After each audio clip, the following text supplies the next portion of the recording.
Hello, getting caught up on video requests. So here's one from Marcus Nomrak on Sunday. It seems like I'm doing videos on Sunday. I'm gonna become a routine person like everybody else. Video request. What's your opinion on governments and the attitude we should have towards them? Do you think Americans have a healthy view on their government? Are they overly naive or overly paranoid? Ooh, good question. What's my opinion on governments and the attitude we should have towards them? My opinion on governments is that we always needed to have a government. We always will have to have a government, and we always always understand that and agree on that. You know, there's never an experiment on like, oh, let's see what happens if we make it so that there's no cops in our city. You know, you would have no cops. It's what kind of government you have depends on how big of a society you have. How big the unit is. You know, you don't have cops in a neighborhood-sized, little village in an island somewhere. You know, once something gets to a certain amount of people, that's when you bring in the cops and all the different elements of society. So, and we always understand that. So the view of government, really, my opinion on governments is basically the study of history. And because when you're studying history, what the main thing you're really studying is the organization of the society and how it changes and develops over time, and that's basically government. You know, the study of government, the history of government. Study of history mainly is the history of government. So I'm very into government because I'm into history. Now the attitude we should have towards them, the attitude we should have towards government is that it's a necessary thing, and we should look at it, government and as an intelligent eyes. We should study history. We should have a personal relationship with all the different forms of government, and and talk about it, and express which time periods we would like to live in the past, which ones are interesting to us, which ones we have ideas on how we could improve. Like you could say, oh, if I was the emperor of Rome on these times, I would have done this, that, and the other thing. And when you do that, you can then bring your current day into proper context and bring in examples from the past. Oh, interest rate. This is what they charged then, so they charged 4% in the Roman times. That's what we should charge now, not 23%, and just all sorts of stuff. The world. You can give examples to how the world's getting better by talking about history. So that's basically my attitude about the government. Now, do I think Americans have a healthy view on their government? Yes, I think that. Or are they overly naive or overly paranoid? I think it's just fucking perfect. I think it's just about right. I love how the world is developing and changing. A lot of people are like, oh, negative attitude and stuff. Well, those are just people who want to have a negative attitude. Maybe they feel like having a negative attitude makes them feel smarter than other people because other people have a positive attitude about the world, and since they're not talking about ways to improve the world, then they're going to be smart and just have a negative attitude about the world. That's just fucking stupid, man. The world's getting better, okay? History gets better. We all get better. We all get smarter. You don't want to live, in the fucking 60s where we're doing racial discrimination, all this shit, or the 80s when we're all at the brink of nuclear war and all this crap. We're getting better. Now, overly naive, over pillar. What I say is it's just right. Americans.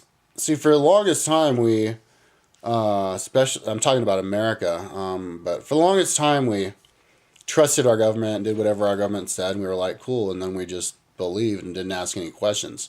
And I think a lot of it has to do with World War II. Wartime governments are a lot more autocratic, and so you just kind of trust and go along. And we, after World War II, we did well and economically, and so we had really no reason to ask questions. And now we're not doing as well economically. and so are asking questions. And so now a lot of people are just a negative attitude about the government, and I see that as a good sign. I was just complaining about it, but I'm complaining about the stupidity. That's me complaining to a specific person. But if I'm going to talk about the people at large, I'm not going to complain about stupidity of people at large because, you know, it's just the way it is. And so, but see, that's the way that stupid people express themselves is they go, oh, fuck the government, douchey, lie, sack of shit. And so, but that's good because that's the beginning of us realizing that the government has been making too many bad decisions, and it's time for us to, take the reins back from our government and change. Realize that we need to change so that when some intelligent people come along with an attitude, with a plan, a battle plan to change and make the world a better place, America a better place, then the people are going to be more apt to listen to those people and not be like, oh, douchey weirdo. But they might be like, oh, okay, well, maybe you're onto something because, you can convince stupid people to understand the concept that if it's all fucked up now, therefore, people who have ideas on how to make it better and how to change it, one of those people are going to have the proper idea how to change it because you do need to change. If it's fucked up now, basically what I'm saying is even for stupid people, they're going to understand that if it's fucked up now, that means it has to change. Like those are things that are related to each other. It being fucked up now, therefore, stuff must change. You probably need 85 IQ to understand that, and most people are at least 85 IQ, so you can, fire up that mass consciousness to understand that concept. Trickle down intelligence. You get the smart people to explain it, and then the just stupid people are like, weirdo, douchey. Wait, now fucked up. Weirdo may be good. You know what I mean? So let's see. Do you think Americans have a healthy attitude? Yeah. Overly naive or overly paranoid? Well, this is the crux of the whole video right here is, you could talk for an hour about the naivete versus the paranoid aspect of Americans' attitude towards the government and conspiracy theories and stuff. Like you would talk to a lot of people who kind of believe in the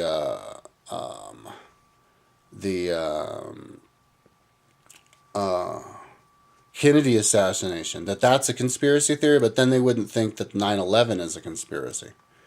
So there's like all these different like layers of understanding people have because, most people aren't really all that into YouTube as far as news goes. They watch YouTube for like silly videos and stuff, but they still get their news off the TV, which is like just sinfully watered down. And I grew up in the 80s watching TV all the time, news, and we never ever got a story about massacre, what our CIA did, massacres in Central America and overthrows of other countries like Iran, all this kind of stuff. It was all watered down, and what we get now is same thing, So you kind of have to have the concept of thinking out of the box and getting your news off the internet, alternative news sources.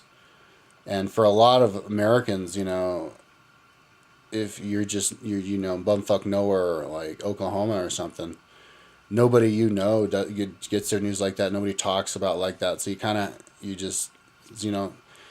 even a lot of people who have common sense and you could convince them of the truth just aren't exposed to it and they don't even know. They're just getting their news on the TV. So, but more and more people are talking about stuff and talking about America and in real terms and aliens and everything, and so that's just going to have a trickle down, from the most intelligent communities down to the most retarded, like like Oklahomans and Alabamans and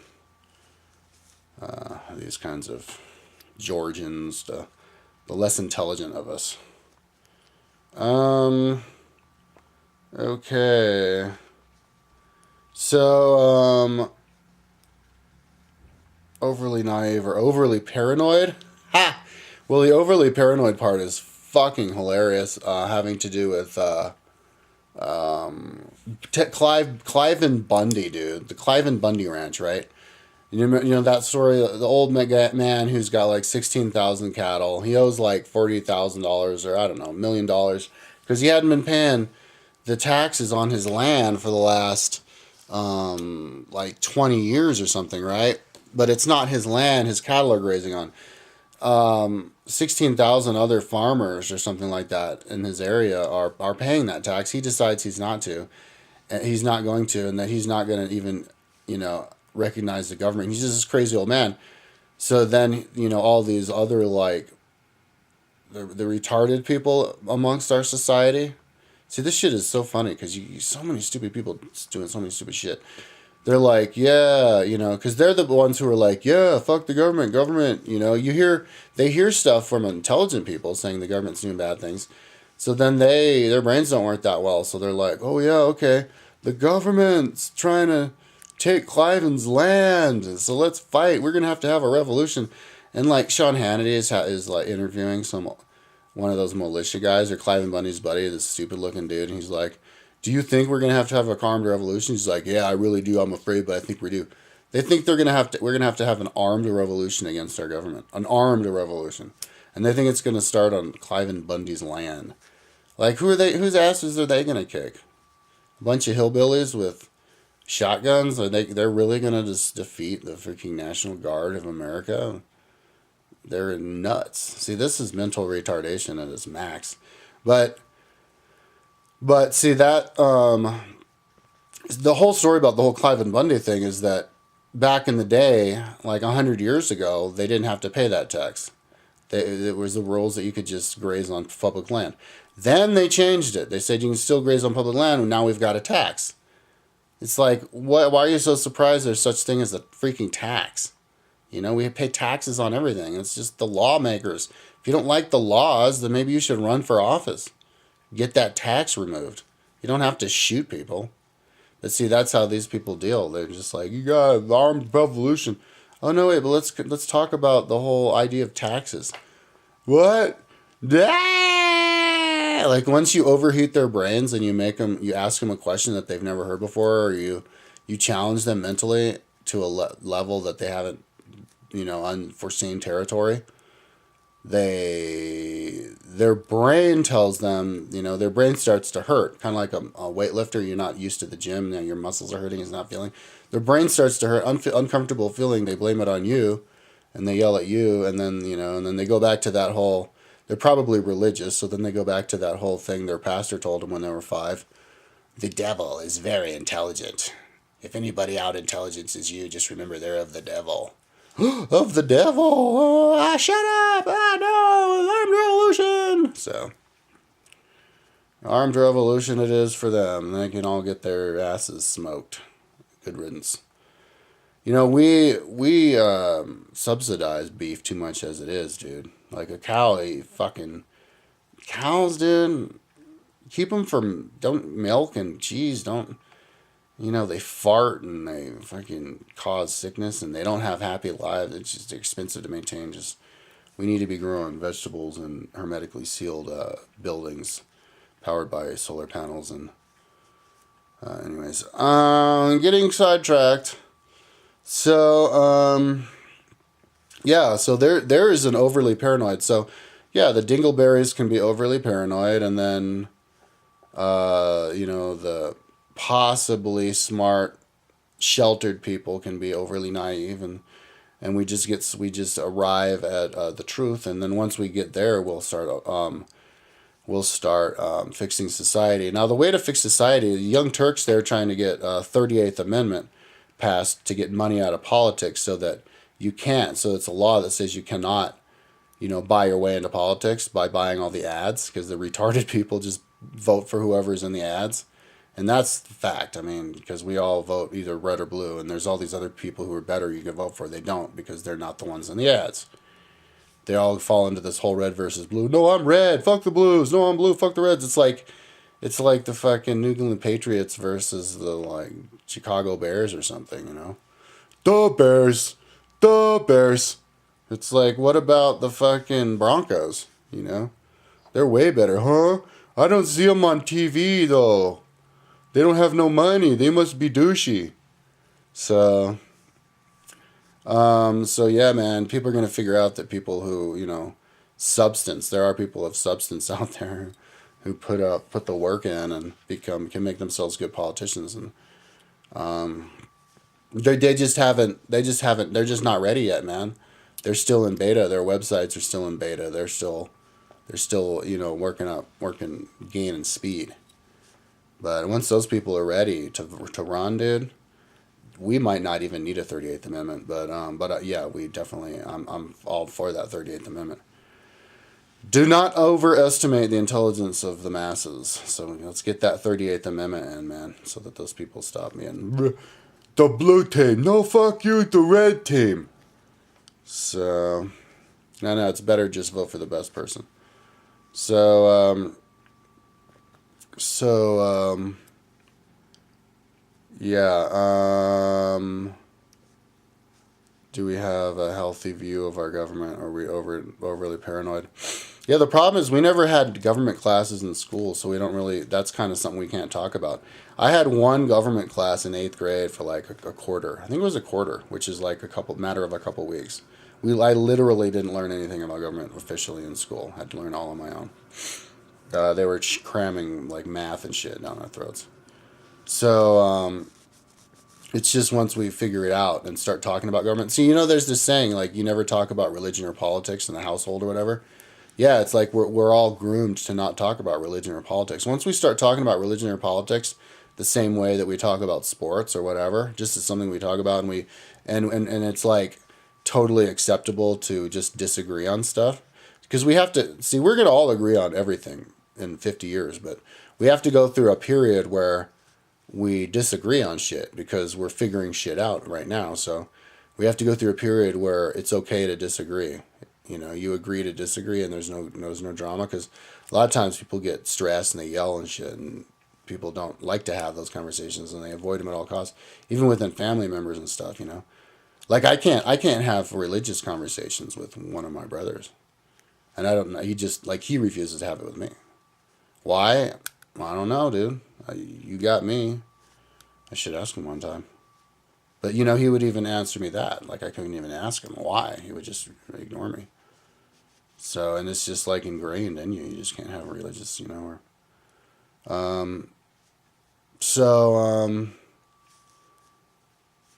yeah, so anyways, do we have a healthy view? And I said yes, because I think it's all coming together perfectly. Like that whole overly naive people and the overly paranoid, we have both extremes, which are extremely entertaining, but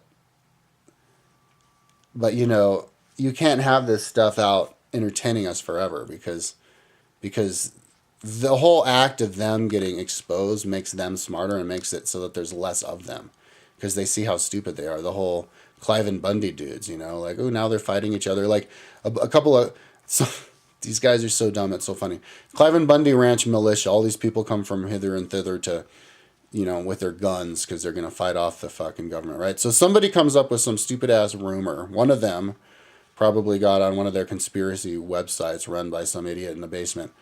Oh, the government's going to do a drone strike on us. The government's going to do a fucking drone strike on all of the militia dudes. So a few of them ran away because they didn't want to get drone striked. And then they found out there wasn't it, so they came back. So then the other ones who stayed were like, you're cowards. We're going to shoot you in the back if you try to run away on us again. You cowards, you have to fight. This is war. And it's like, oh my God. If we're going to get drone striked, we have to stay to get drone striked. And it's like, hilarious, dude. It's like even better than something from a fucking, Mike Judge movie, dude. It's fucking awesome. But see, these people, they can't, the whole act that now they're exposed, they're famous, they're gonna realize how stupid they are, and in 5 years they're not gonna be like that. They're gonna be smart. The whole experience of them being out there, I think, is gonna make them smarter. And then the next wave, the next time a Clive and Bundy thing, it's gonna be a different group of militia motherfuckers. Or if they don't learn from it, and probably maybe none of them do. Maybe they're that dumb. A lot of them are, but other people do. Other people, you can use them as examples. Whenever you can use these idiots as examples, it's kind of like an inoculation of society. You get inoculated to it, and there's going to be less in the future, less and less and less, and then in the future we're all smart, and that's how it all gets better. So it's but I mean, the examples of idiocy that you can give today are a lot milder than in the past. In the past, if a black person tried to sit in a malt bar or whatever, he'd get malt poured on his head. See what I'm saying? It's not as crazy now as before. So, but you always get these crazies coming out of the woodwork, and then we can all get our cameras and we'll film them and make fun of them. And so yeah. So as far as government, it's just it becomes more and more democratic. We vote more people. We vote the right people in, and then there's more direct voting, getting people in instead of the president. Appointing them, and then we start voting more directly on more and more laws instead of having our politicians, and we become less and less of a republic and more of a direct democracy as we go forward in time. But the government our society always gets better. Therefore, our government, because the government is the backbone of society. So that's what I have to say about that. Okay, peace out.